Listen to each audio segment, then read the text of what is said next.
દિયોદરમાં વેપારીઓ રોડ પર ઉતર્યા। બનાસકાંઠા જિલ્લાના વિભાજનને લઈ દિયોદરમાં સખત વિરોધ પ્રદર્શન। વેપારી અને ગામ લોકોએ ધંધા રોજગાર બંધ કરવા કરી અપીલ। કાંકરેજ બાદ દિયોદરમાં વેપારીઓનો વિરોધ આવ્યો સામે। દિયોદરને ઓગળ જિલ્લો જાહેર ન કરાતા દિયોદરમાં વિરોધ। વેપારીઓએ રેલી યોજી નોંધાવ્યો વિરોધ। સ્થાનિક લોકોએ જણાવ્યું કે બનાસકાંઠા જિલ્લાની જ્યારે વિભાજનની કાર્ય કેબિનેટ જાહેરાત કરી આપણે દિયોદર મધ્યમાં આવે છે, એવું 2018ની અંદર પણ આપણે નવીન જિલ્લા માટે દિયોદર ઓગળ જિલ્લો બને તેવી માંગણી કરેલ અને ભારતીય જનતા પાર્ટીનું શ્રીષ નેતૃત્વ પણ અહીંયા જાહેરની અંદર એવું કીધેલું કે ઓગળ જિલ્લો બનશે। આ વિસ્તાર એક મિડલની અંદર આવે છે। અહીંથી ભાભર 17 કિલોમીટર છે, અહીંથી સિયોરી 18 કિલોમીટર છે, અહીંથી થરાદ 50 કિલોમીટર છે। થરાદ એ બોર્ડરની એરિયા છે। બોર્ડરની એરિયાની અંદર જિલ્લો આપવો એ ખરેખર યોગ્ય નથી તેવું સ્થાનિકોએ જણાવ્યું હતું।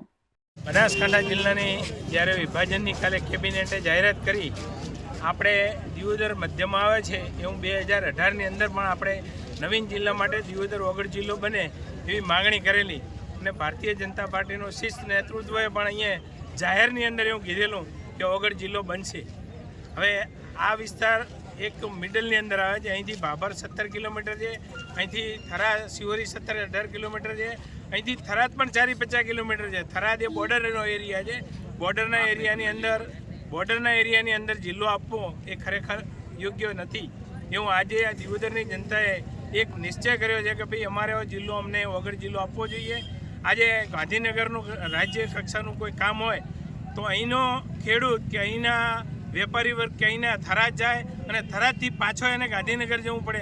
આ એક ડબલ અંતર એને કાપવું પડે। એક દિવસની અંદર એનું કામ પણ ના થઈ શકે। એટલે લોકોને ખૂબ જ તકલીફ ઊભી કરવા માટે આ એક થરાદ જિલ્લાની જાહેરાત થતાં આ વિસ્તારના લોકોએ એવો નક્કી કર્યું છે આજે બજાર બંધ છે, કાલથી અવનવા કાર્યક્રમો આપી અને આ જિલ્લો ઓગળ જિલ્લો જાહેર થાય।